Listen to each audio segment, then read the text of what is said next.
Hello, everybody! What is going on? It's your girl Mathena here with our first ever D&D campaign of 2023! Woo! Today's campaign, or at least, the campaign for the foreseeable future, is Stories from the Savagelands.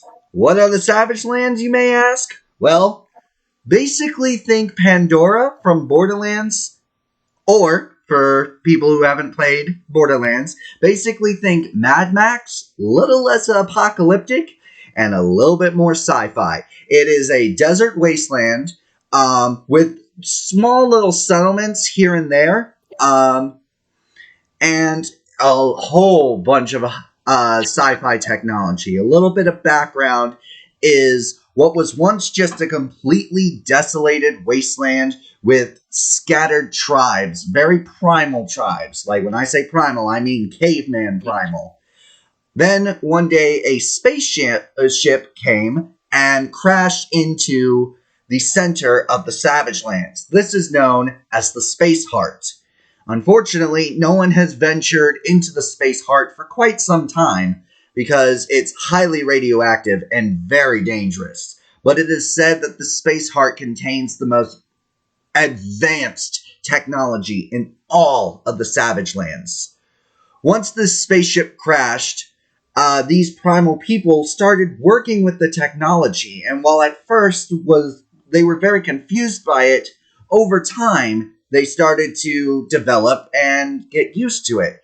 And now what was once primal tribes have turned into small civilizations with sci-fi technology. Everybody is always fighting for a new piece of technology. And because of that, it's very dangerous. Not to mention, when the Space Heart crashed, a strange occurrence began. Something known as mana storms. Spellcasters fear for their lives over mana storms. They are very deadly and very, very dangerous. But we'll cross that bridge when we get to it. A little bit about me. My name is Mathena. I go by all pronouns, and I am the Dungeon Master for this campaign. I have been playing Dungeons & Dragons since my sophomore year of high school, so probably, I want to say either 2015 or 2016. It's a little blurry right now. But since my sophomore year, I played a little bit of D&D 5e, and then my best friend did not know anything about 5e and was strictly playing Pathfinder, which is D&D 3.5 with a few more extra rules. So I played that for the longest time and then got back into 5e. I have DM'd a few games now. I want to say I've DM'd about maybe 8 or 9 campaigns. So that's, I'm still I'm nervous. I get nervous all the time. I'm always pulling stuff out of my butt, but rest assured, this campaign, it's going to be a good one. I've been planning out this world and things that are happening for about 3 months now, and it's absolutely amazing to finally get to see this come to life. I finally gathered 6 amazing people, which they will introduce themselves here in a minute. 6 amazing people to venture into the Savagelands and adventure. Well, that's enough about me and the world. Let's get started with our players. Who would like to introduce themselves first? I'll take that honor, good sir. Hello? My name is Cindric, and I play Noah Constantine. I am a blood hunter who is a bounty hunter / monster hunter. My village was destroyed by unknown people controlling monsters in some strange way. I was saved by a fellow blood hunter and my vassal Zerold. Anyone who can identify that Easter egg, good on you. No spoilers. Now I hunt down those who would do harm to others to make sure they will not suffer the same fate and protect those who cannot, while also earning a bit of gold on the side. All right. That sounds like a very interesting character. I'll go next because Mr. Constantine actually has a little bit of backstory with me as well. All right. I play Shayland. I am also Shayland. I play someone who actually got caught in one of these mana storms and no longer has her corporeal body. She's played a disembodied being and is able to. She's going to be a fighter, Eldritch Knight, and she's going to have to regain her memories to be able to use her abilities later on. I absolutely love that. That is amazing. Found her after such event and was able to help her get back on her feet and taught her some of the tricks of the trade of monster hunting. That is amazing. I love that. All right, who's next? I'll go next. So, hi, everybody. I'm the Jacksonite. You guys can just call me Jackson. I will be playing Rexius, the Tiefling Paladin. Rexius is a noble. He's very much a people person. He loves the people and taking care of the people, even if it means having to stop two drunk guys from fighting over that one thing he doesn't know what it does. That being said, I'm not going to reveal much more backstory. I plan to take the nuggets I've already worked out and try and build on that more later. But that is all you guys need to know for now. That is amazing. All right, who's next? If I did not go, I will. I am Dark Shard. I am currently playing a wizard by the name of Hugin. I love the name, by the way. Agreed. I just finished God of War. It's been beautiful. No, that feels. Yeah, oh, no spoilers for God of War Ragnarok. No spoilers. We're trying we'll keep this channel, we'll keep this game as spoiler-free as possible, especially for such big fantasy things. Rat. But, all right, Mark Dark has introduced himself. All right, that just leaves two people. I guess I'll go next. I'm Hannah, and I play Juno, who is a wolf elf ranger. Any backstory you'd like to share? No. Not right now. All right. And last but certainly not least. Hi. I'm Matthew, or on Discord, MetalMaster029. I play Church, a monk who has a falcon named Simmons. For all you Red versus Blue fans out there, ha. Funny. I've been playing D&D for close to a good 5, maybe 6 years, I'm estimating. I forget when I actually started, so sue me.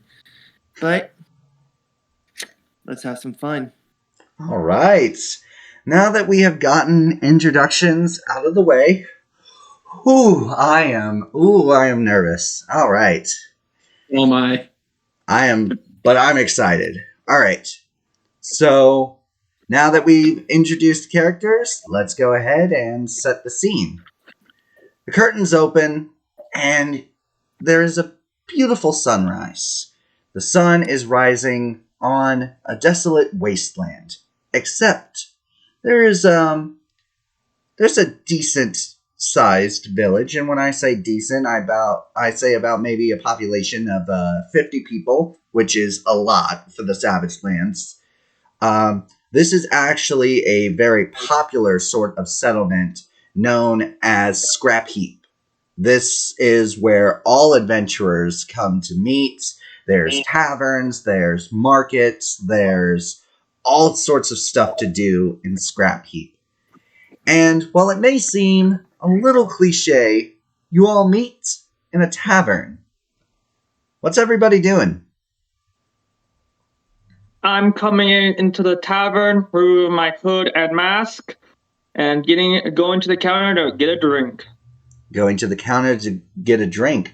The bartender, a dwarven man with a very long orange beard, looks up at you and says, "Hello there, laddie.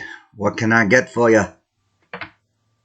Give me one of your best, strongest drinks. It's been a long day. Strongest drinks, long day. What you're gonna need is a ironstone. He takes a step ladder and climbs up to the top shelf, and you see a bottle that, from one angle, looks like it's a bottle made of like iron or steel, but from another angle, it could look like stone. It's very confusing, but that's where the name of the drink comes from. He pours the bottle and plinks in a few ice cubes, and he slides it to you. There you go, one ironstone. Thank you kindly. Not a problem. I take a swig. All right, as you take a swig, since it is a very strong drink, I'm going to need you to go ahead and roll me a Constitution saving throw. Of course. I've got the game log open right over here, so that way I can see y'all's rolls. All right, we've got... Oops, I forgot to add Constitution. That is a 10. That is a 10. Unfortunately, you are starting to feel the effects of the alcohol. You get any perception checks that you make are at disadvantage, and same with initiative rolls. Just you said perception checks, right? Any perception checks that you make are at disadvantage, and you're kind of like, ooh. Double checking since I got a butt ton of advantages. Holy smokes. All right. And then also, if and when you roll for initiative, you take a disadvantage on that as well. However, after a long rest, these effects will go away. Or some sort of alchemical substance that could help you get rid of the effects of the alcohol. All right. My character, I will work on that later. Ugh, that is good shit. All right, let's go ahead and flip over to another character. Who's next? Shaylin will follow in after him, and say, "Don't worry, boss. I'll watch your back. You can get as placid as you wanted to. That was one hell of a monster we just killed." Thank you kindly. She's about a barmaid, 5'2", wearing like just standard clothes, but she's like a tiny little feisty woman. Just. A barmaid walks around you, but she does like kind of glance to you and says, "Can I get you anything to eat or drink?" I will take some meat pies and water.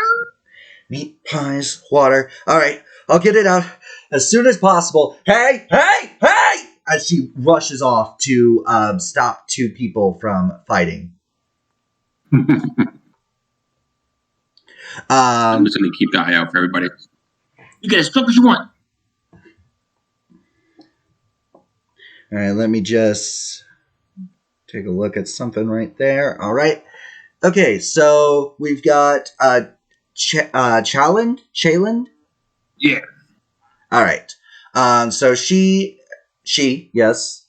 Yes. Awesome. Is watching Constantine's back. Constantine. I can't remember if it was Cindric or Constantine. Don't worry. Once we start playing a little bit more, I will get used to everybody's characters and Discord handles. I got something I can do later that will help with that. All right. Okay, so who is up next? I suppose I can go. As I step through the place, a cold chill enters the room. I turn to my raven, Munin, and I say, keep an eye out. I don't want any trouble. And then I go to the bar, and I order something light. Perhaps something, barkeep, that would not incapacitate me in any way, but something good enough that I myself would enjoy. As a joke, he goes over to a sink and fills the glass up with water and sets it in front of you. You want something light, laddie? There you go. I look at him and I'm like, oh, that's quite funny. No worries. All jokes. I will get you... How do you feel about a cobblestone? It's the lightest drink we have.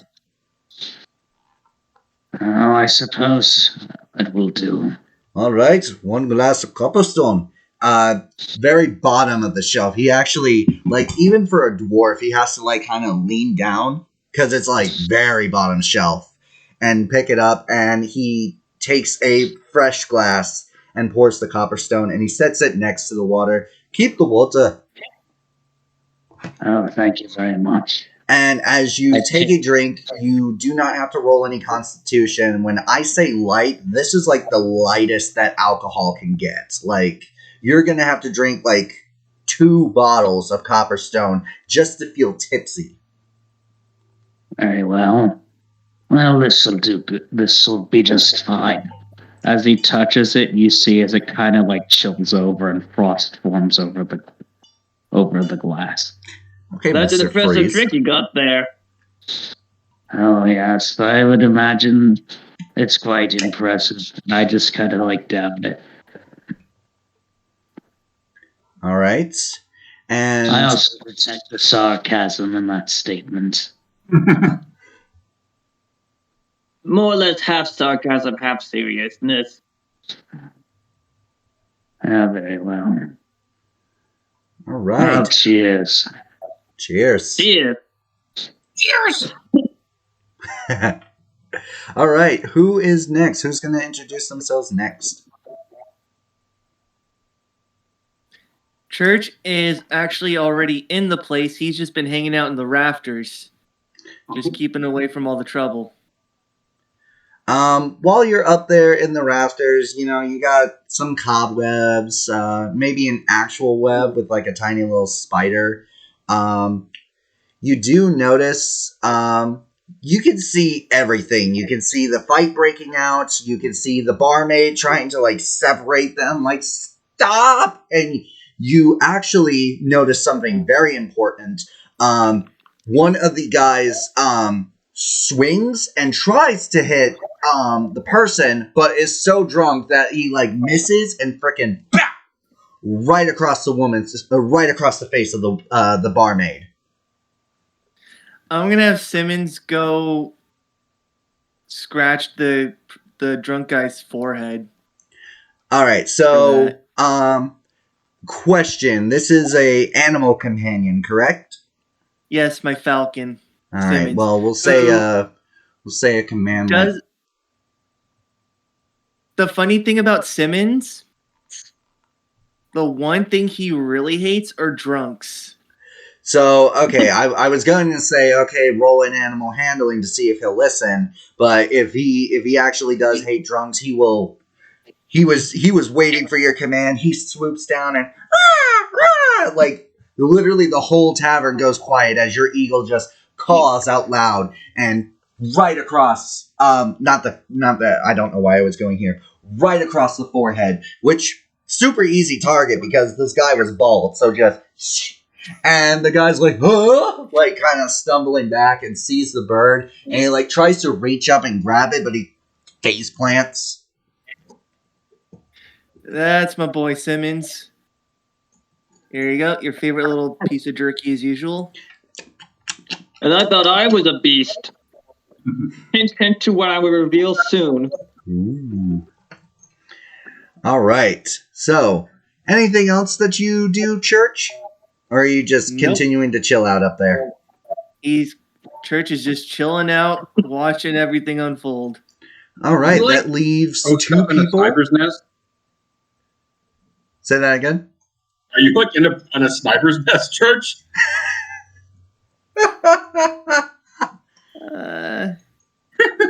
Basically. Church Who does knows? not respond. All right, we've got 2 people left. Who wants to introduce themselves next? I'll go for it. So, Rexius, he less like walks into the bar and more struts into the bar. He is an odd sight for people who are used to tieflings or devil-like individuals, as he is very tall. He is a white tiefling. He doesn't look like what anyone would think he should look like. He is wearing this very gold-plated-ish black armor. He immediately walks in, kind of just scans over the room, and goes over to the nearest table or booth he can find, sits down, and starts checking his pockets, trying to look for his whetstone to start sharpening his sickle or his sword, whichever needs it more. So when you do the quick survey of the room, obviously you see a few people over at the actual bar. You see that a fight is. It looks like a fight has just been broken up. The barmaid stands up and she brushes herself off, and you see she's kind of holding herself like this, and it kind of looks like she's in pain. But she kind of walks past you. She's like, "Excuse me, pardon me, ow, ow," as she just continues to go towards the back room. Do I see this at all? Yes. And Church, you definitely see it as well, being up there on that little sniper's nest. Shayland, since you're watching Constantine's back, you also see this. I don't know if you were like paying attention to the fight, but if you weren't, you definitely see that this barmaid kind of moves out of the crowd, holding her jaw like this. I simply look at her and I say, "Those wounds look terrible." I'll be fine. I just need to go grab an ice pack, that's all. I cast Healing Word on her. All right, go ahead and roll the hit points for Healing Word.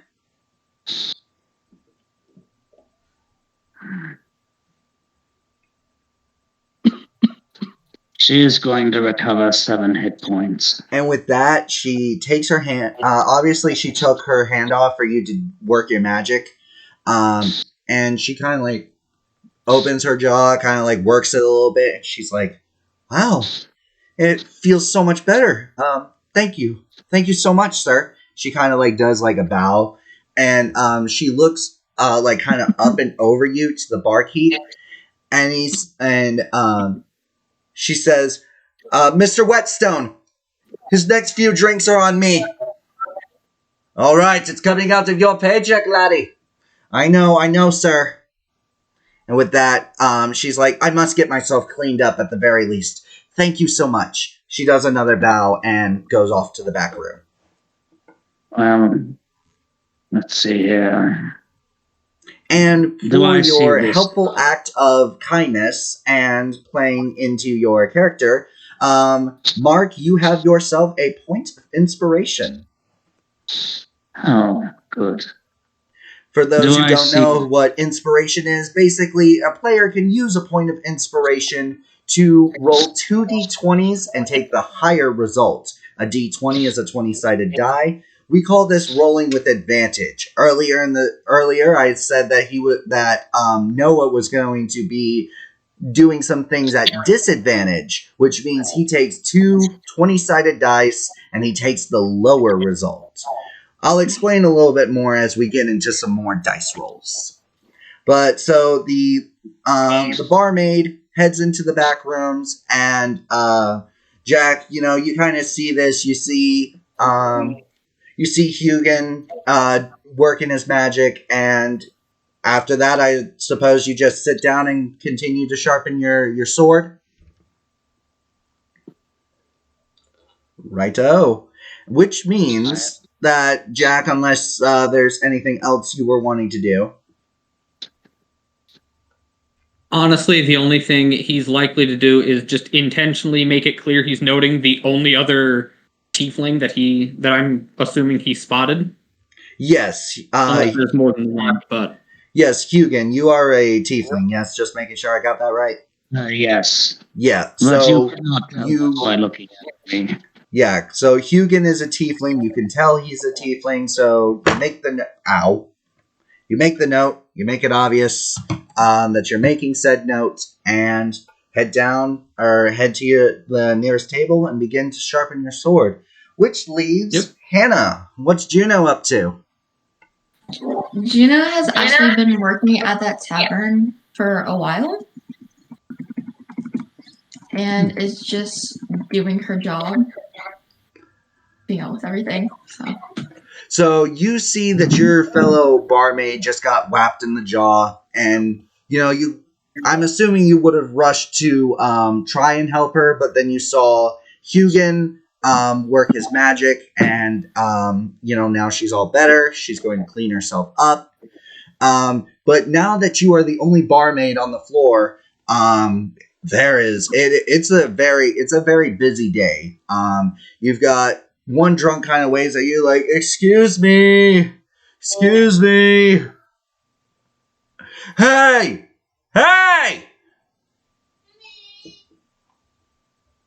I go over and go say hi to him. I ordered a drink like forever ago, and I'm just like kind of wondering where it is. Did you not see the maid that just got slapped, or do I have to slap the sense into you? Hey, look, I didn't come here for back talk, all right? I just want my drink. I didn't come here for a drunk asshole, none did I. Ooh.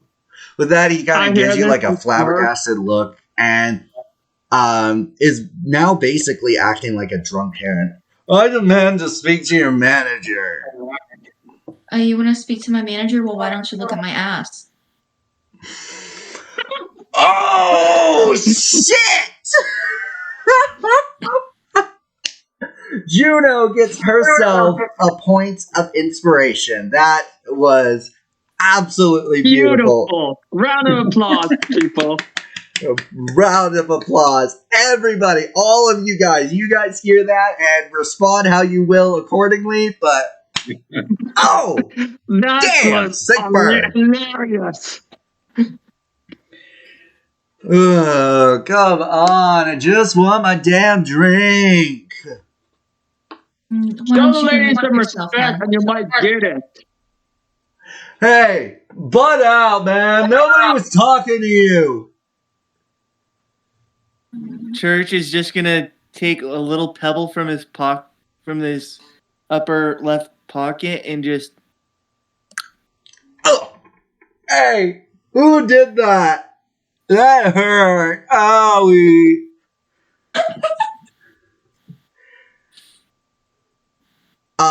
And then the guy who you, I believe, what did I say the name's Bart? I totally had it, and now I can't find it. I believe I called the barkeeper Whetstone. Barkeep Whetstone, yes. So Mr. Whetstone, he comes out, he's like, "Aye, is that a problem? Yeah, she won't get me my drink. Clearly, I think you've had enough for today, laddie. Hey, who are you to fucking tell me how much I've had to drink? I'm fine." Face plants right onto the table, passes the fuck out. I'll help you take him out. So you work with Mr. Whetstone, and you pull him out and set him on the side. And he actually, Mr. Whetstone, like, you help him prop him up against a water trough, and he goes inside. But what do you do? I head back inside after he was set up. All right, so you head back inside as well. Juno, your other barkeep friend comes out, and she's still looking a little bit roughed up. Like, her jaw's feeling better, but she still looks like she's been in a bar fight. But she looks decent enough. Like, it's to be expected. Bar fights break out almost every day. Hi, I am so sorry that took so long. You didn't run into any trouble, did you? No trouble. Thank goodness. That's good. And with that, you two continue to head to the tables, and thankfully do not run into any sort of trouble. The drunks, there are still plenty of drunks, but they're mild. They saw what happened with that last guy, and they're keeping their mouths shut.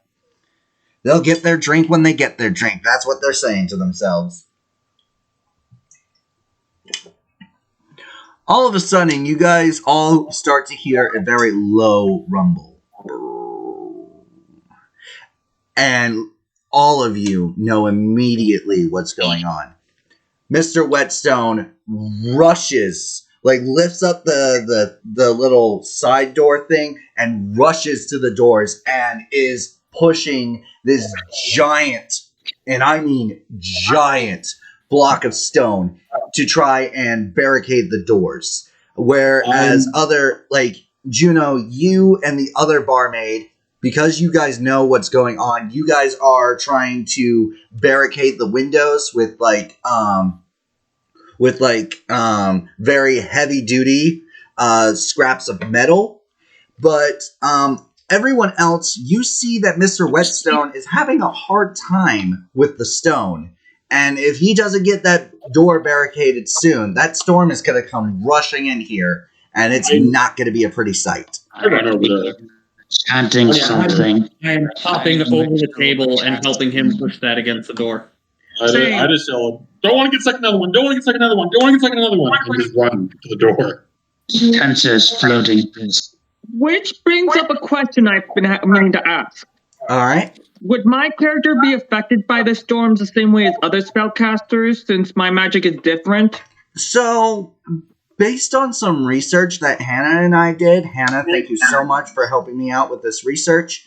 We have come to the conclusion that that blood hunters, their sort of spellcasting is, they're not spellcasters, short version. So you are not affected by this mana storm, and Shaylin is, and any other non-spellcaster. Hannah, you get access to spells at level 2, but because you do not have that magic yet, you are not affected by the storm. And same goes for Jaxo. Anyone who has access to spells should be very fucking worried right now. So unless I go for the whole Eldritch Knight stuff, I mean Warlock stuff, I'm good. Yeah, which is not what I'm going for. Warlocks. My name will hint at that I'll give it a bit. Will hint at what path I am going for. Ooh, okay. But all right. So one at a time, because everyone was kind of like clamoring over each other. Mr. Whetstone's having problems with the stone. One at a time. We'll start. Who wants to start first? I think Jackson and I ran over together kind of to get the door. All right. Does anyone else rush over to help? I was ritual casting Tensor's floating disc, and I was trying to assist them. Okay, casting floating disc. Okay. Because the storm hasn't arrived yet, therefore, all spellcasters, you're not affected. But you guys, it's kind of like a spidey sense type thing. Like, you hear the thunder and you know, but you got all spellcasters and half-casters get access to it after they get access to spells.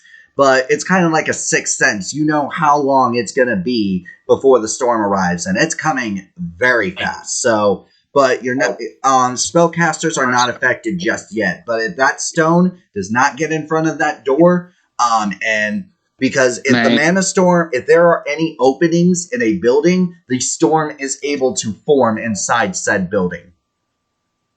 All right, May, the Tensor's floating disc can lift up to 500 pounds. And that stone, we'll say that the stone is about 300 pounds, so you're good there. Because of the floating disc, Jaxo and Shaylin, go ahead and roll strength checks, but roll with advantage.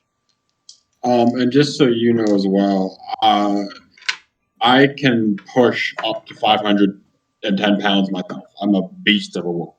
Ooh, nice. So how do I turn on advantage? You can right click, and it'll give you the option. Yep, what he said. Sorry to talk to that. Sorry, I have had a DMing. I don't want to go DM your. Oh no, no worries, no worries. If I don't know something, players, don't be afraid to speak up. If you manage to answer before me, that's fine. What skill did you say to roll with? Just a regular strength check. Okay.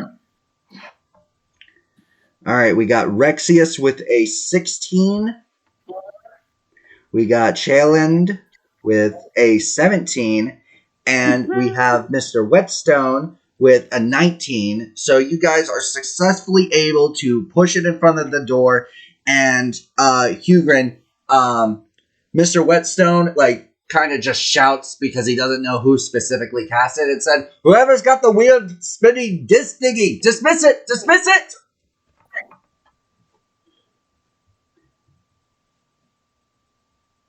I dismiss it. It's Oh. gone. All right.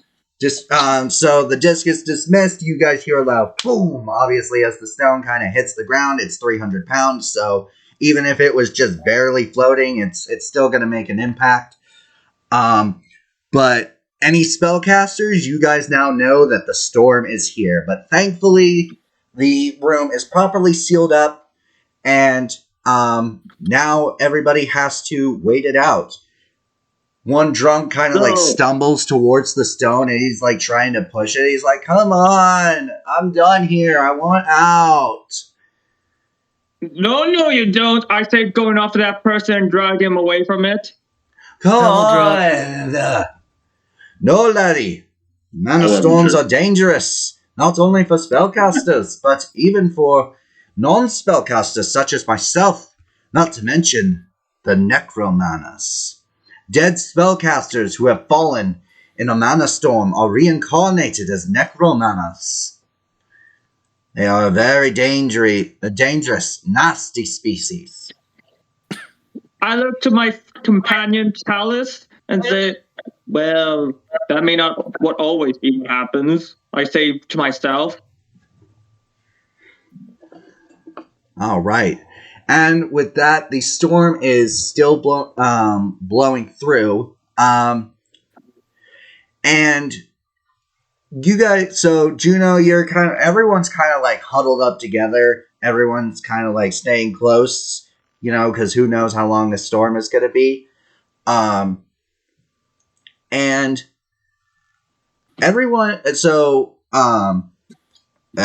Noah, you first are approached by a man, and he slides you a piece of paper, and when you unfold the piece of paper, it says, "Meet me at the Diamond Heart Inn after the storm." All of you receive a piece of paper like this. Juno, Hugrin, everybody. In fact, even you, Church, you look right next to you, and somehow, some way, there's a piece of paper that definitely was not there before, but when you open it, it says, "Meet me at the Diamond Heart Inn after the storm." It does not have a signature. It doesn't have any sort of signet. It just says that you're supposed to meet some person at the Diamond Heart Inn. So is anybody doing anything while this storm is going on? Wow. Anyone got any good stories to pass the time? I might have something. It's more of a disturbing circumstance than a story. A while back, is anyone familiar with something? Oh, go ahead. Somebody else trying to say something. No, I think everybody's mic is just reacting to what you're saying. Oh, okay. Yeah, picks up everybody talking. Is anyone familiar with the spell plague? May I roll for history to check that? Yes, roll for history. Samesies. I have advantage I on know. history. Ooh, probably not. Ooh. All right, Noah. Spell plague. It's a, Yeah. I'll let Mark go ahead and explain it. He will tell you what you would know with a 17. A while back, there was a village out in the middle of nowhere. Somehow, some weird occurrence happened. A lot of people were affected. Many died. For some reason, I was unaffected. But unfortunately, others were not, how shall I say, as lucky. I am currently searching for something to, well, how shall you say, to kind of undo what was done. And I need lots of gold and money. And I Don't need... we all? No, I mean, to address this issue. See, I'm searching for a spell. And if I find it, I can undo the damage that's done. I need somebody, several individuals, capable individuals of helping me find this item, which is why I came here. If anybody's up to the task, I certainly would not begrudge some help. Anything beyond this information needs to be earned from me. Ooh. But anyone who's willing to help would be appreciated. I mean, I'm always down for an adventure. Shay looks up from cleaning her guns. All right. I'm always good. Same here. Especially if it pays good. If the pay is good and the drinks are well. I think both of you almost contracted a southern accent there for a moment. As I recall, I was told that my drinks were on somebody here. I would like to give these individuals a round.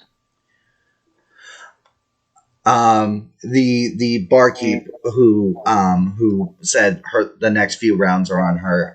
She says, "All right, Mr. Whetstone, you heard him. Whatever these two want, it's on me. All right. What do you two want then?" I ordered something super cheap. I already got my drink, but thank you. Jalen, what do you order? The cheapest thing that isn't as watered down as what Hugin is drinking. Something a little stronger than that, but still cheap enough. I don't want to try to take money from this poor barkeep for me. All right, so the next step up from Copperstone is Coalstone. And so he whips you up a glass of Coalstone, and you can taste the alcohol, but it's like, it's one of those, it's not necessarily an aftertaste per se, it's like a delay, it's like you swallow, and then it takes a second for you to actually taste the alcohol. I'm okay with that. I'm on guard duty. Coldstone actually tastes a little bit like black licorice.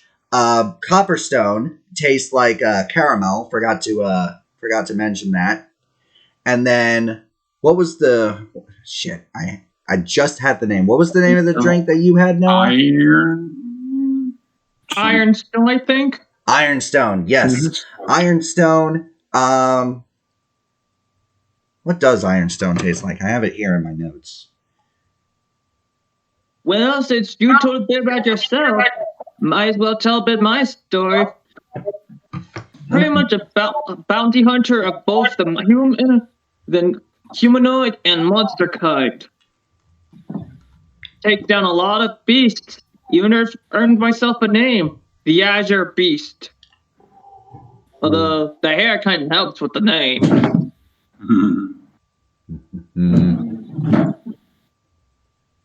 Don't know how famous the name is, but it's enough to get people's attention in the bounty hunter business.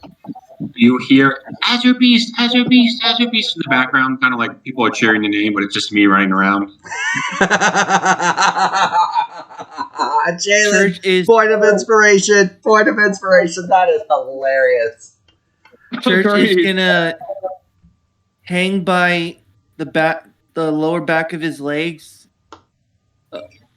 and be like, "Oh, so that was you that I've been hearing about around town." Okay. I was wondering. So you're like hanging upside down like a bat? Are you some sort of not like a bat? What? Not like a bat, but like, just like you would immaturely do at a playground when you're a kid, kind of deal. Oh, okay. All right. Makes sense. Makes sense.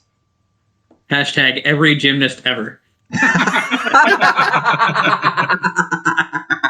Hoping to get some supplies before I leave town, but my tinkerer set and smithing set broke, and I just ran out of bullets on my last hunt.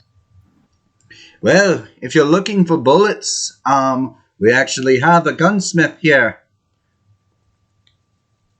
That's good to know. Hopefully they have a tinkerer's test, since you don't want to own a gun and not have a tinkerer's test set in case something goes wrong. Well, yes, firearms, while they are firearms that most people have access to, they are still very advanced. And not something could go wrong like that. Plus, I like to make my own special bullets. Ah, I see. After about an hour or so, the storm finally begins to die down. Any spellcasters, once again, that kind of sixth sense is like, okay, the storm's gone now. I won't have you guys roll for it, but you guys move the stone out of the way. The two barmaids, Juno and the other one, they take down the sheets of metal, and now you all are left with a choice. Do you go to the Diamond Heart Inn, or what do you do? I'm gonna guess we all got the same invitation, or Yeah, do you all kind of hold the piece of paper and you know the same thing? Oh, okay. Is it something Think we like should that? check it I'll out, let you take all your role play it numbers. out. I don't want to say, "Oh, this is how it happens," because that's not true to your characters. right. Someone mysteriously has asked for my presence at this place called the Diamond Heart Inn. And mine as well. Same. I say, holding up the paper. Yep. I Me too. wonder what they could want with me. Juno, you as well. You all right? Yeah, just dazed. Oh, all right. So you all sort of come together, and all of your presence has been requested at the Diamond Heart Inn. So you all decide to go as a group then. Yep. If we got an invitation, might as well do it together. Juno? Yeah, I'm going with them. All right then. So you guys take a step out, and the sand feels kind of squishy underneath your feet because it's a mix. It's like a thunderstorm. It's a thunder rainstorm, basically. So the sand feels squishy, but not to the point where you're sinking in. There's a lot of sand, so it kind of creates like a walkway almost. And you guys head to. You guys are walking around, and you guys see an inn, obviously with a atomically correct heart, made of what looks like obviously diamonds, but it's it's a neon sign. So you guys are like, oh, okay, here's the Diamond Heart Inn, and as you walk in, you guys look around, and there's no one down in the lobby. You know, they were all up in their rooms, and you can see that this building is a little bit more advanced than the tavern that you all were in. You guys see that it's automatic blinds that were sealing off the windows. As you guys walk up to the door, the door open, the thing barricading the door opens up like this, and then the door opens up like this as you all walk through. You see that there's nobody at the front counter, but you do see a hooded figure in the back. You could almost barely see him because the lights were off due to the mana storm. And when they cut back on, you see him sitting there looking at all of you. So what do you do? Rexius is the first one to walk over, just immediately starts in that direction. He always has his shield on his arm, he never takes it off, except maybe to clean it. Okay, all right. He's just going to immediately see them and go, and it's that guy, and start walking. And I'm guessing you all follow suit behind? Shaolin, Yes. we might want to keep an eye on that one. I say in a whisper. Sure thing, boss. I'll drop back to the back of the group and allow everyone to go ahead of me, so I keep a better eye on everybody. All right, all right. So as you guys, it's like it's a booth that's big enough to fit everybody. So he takes off his hood and reveals an elven man, very old. His skin is like it's wrinkly. It definitely looks like he has he's definitely seen some things.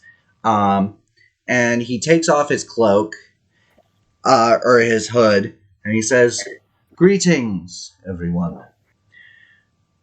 I hope you all are well. You must be wondering why I have summoned you here."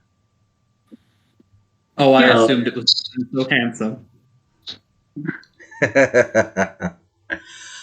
Well, I'll cut straight to the chase, because I know adventurers don't really like the whole beating around the bush, if you will. My name is Locarius, and I am after something big. I am looking for an elixir, not just any elixir. This elixir is known as Quicksilver. Anyone who is interested, go ahead and roll me a history check. I will take you up on that. As will I. Alright, we've got... Oh. I rolled a 15. Alright, Oh, 15, someone rolled we really have well. a 13, I have a 9. 21. Oh wow, we got a bunch of good rolls. Yeah, wow. Great job, everybody. God, it's all too. Everyone except Church, you guys know that Quicksilver is a very, very rare alchemical elixir. It is said to alter one's appearance, but it also has multiple alchemical uses.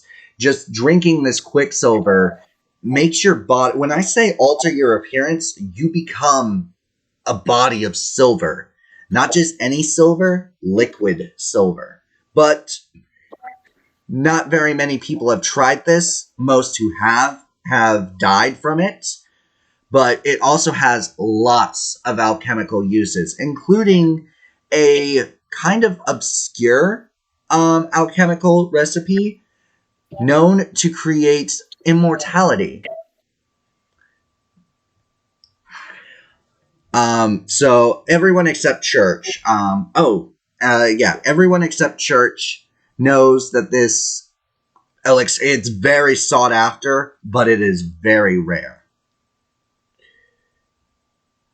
Such a thing. Such a risky thing when learning. Certain things would accomplish the same goal. You clearly want this for something. Yes, I do. Secret reason. As Tell many me. of you know, Quicksilver is very sought after. People who sell it are crazy enough to sell it for ridiculous prices, and buyers are stupid enough to buy it. Call me stupid, call me foolish. I have arranged a contract with someone a couple settlements over in the town of Deep Slate. He says that he has Quicksilver. I have already transferred my payment to him, but as you can see, I am a frail old man, and I cannot go a few settlements over, especially with the randomness of the mana storms. So, I want you 6 adventurers, heroes, whatever you want to call yourselves, to head to the town of Deep Slate and acquire this Quicksilver. You all shall be rewarded handsomely. 100 gold pieces each. That's pretty good for a delivery job. What do you think? I say to Charland. Sounds good to me. That's a lot of money for just a simple job. Agreed. Aye. Given how precious this Quicksilver seems to be. Yes, that's quite methinks that there is more to this quest than If someone wants to pay me 100 gold to drink mercury, they're more than welcome to do it. I'll take that money. Very well. I'm going to hold up my hand a little. Oh, go ahead. Oh, I'm going to hold up my hand. A little flower appears, and I'm going to DM. This is Druid Craft. I'm trying to figure out what the weather's going to be like tomorrow. Druidcraft, can you go ahead and give me just a brief description of that spell real quick? Yeah, what I'm using it for, I create a harmless sensory effect that predicts what the weather will be at my location for the next 24 hours. Okay. The effect manifests as a golden orb for clear skies, a cloud for rain, falling snowflakes for snow, so on and so forth. Yep, golden orb. It's supposed to be very sunny tomorrow. However, the mana storms, because they are so random, they are not calculated in any sort of, like, no magic can detect when a mana storm will happen. But golden orb, most mana storms happen when there's rain. So most travelers, if they are traveling out into the Savagelands, they do not travel if there is rain. But golden orb, definitely clear skies. It's a very small chance that a mana storm will happen. All right. I think it will be okay to go out tomorrow. I say we better grab some supplies today just to be safe. And he takes so from the old man from his pouch slides each of you 10 gold pieces. This is just a mere down payment. You will get this plus the 100 gold once I have the Quicksilver in my hands. You keep this all now, and you will receive 100 gold when the Quicksilver is returned. Sounds fair enough. Yes. All right, so what supplies are we thinking about getting, group? Well, I need more bullets, alchemical supplies, and a new smithing and tinkerer set. So that's what I'm grabbing. I know I can't get what I truly want, but let's see here.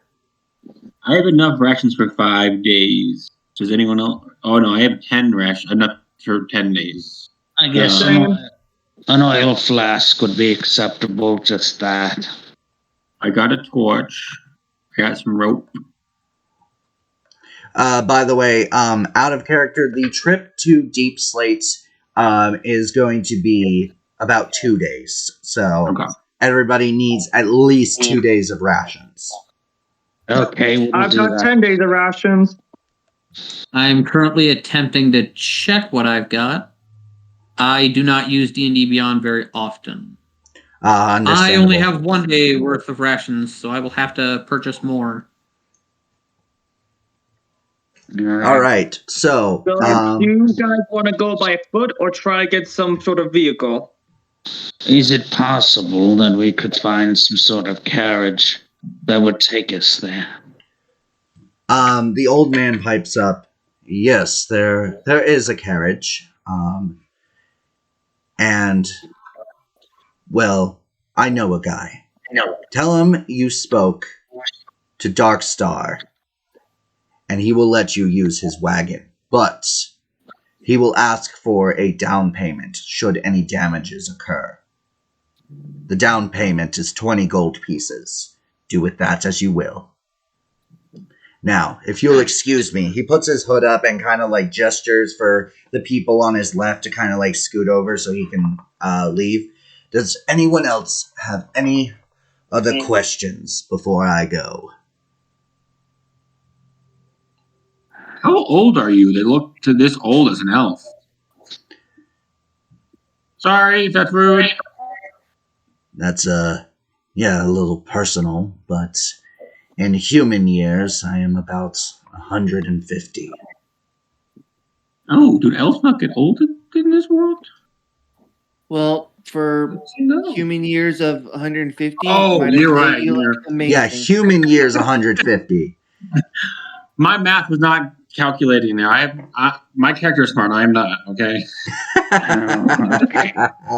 And Church being the nice guy he is, he's gonna go, well, for 150 human years, you do look amazing. He kind of nods his head. I'm flattered. I do have to ask, what do you intend to do with this thing? You can see he's hiding something. With that, he just kind of looks at you and turns and walks off. He's hiding something. Oh, I don't like that. I turn to my companion. Let's hope I don't have to use that if we need to, until I feel they're more trustworthy. Okay. All right, everyone. We will we'll go ahead and do the shopping after in between sessions. Everyone just go ahead and get the supplies that they need. Prices are in the player's handbook. As for bullets, Noah and Shaylin, if you are both looking to get bullets, you can either buy them. It's 1 silver piece per bullet is my pricing for it, or if you are to get specialty bullets, depending on what you want, will determine how much it costs. So we will do the shopping in between sessions. Use the gold that you have. As for rations can be if you do not have the money for rations, as long as you have basically think. I mean, if you don't have the money for rations, you can kind of scavenge and just let me know, and I'll say, okay, just roll a few survival checks, and I'll let you know how much you find if nobody has the money for rations. But with that, we are going to end this session. Something I forgot to mention at the very beginning is that this campaign is a monthly campaign. A solid date is not. It's kind of just within the month, because everybody's got busy schedules. We are playing on the 4th. This video will more than likely be out on the 5th. But of course, it all depends on my work schedule. It depends on everyone else's schedules in general. Thank you guys so much for watching. Thank you so much to my amazing players for joining me in today's session. I hope everyone enjoyed it. And this is Mathena the Dungeon Master signing off. Good boy! Bye.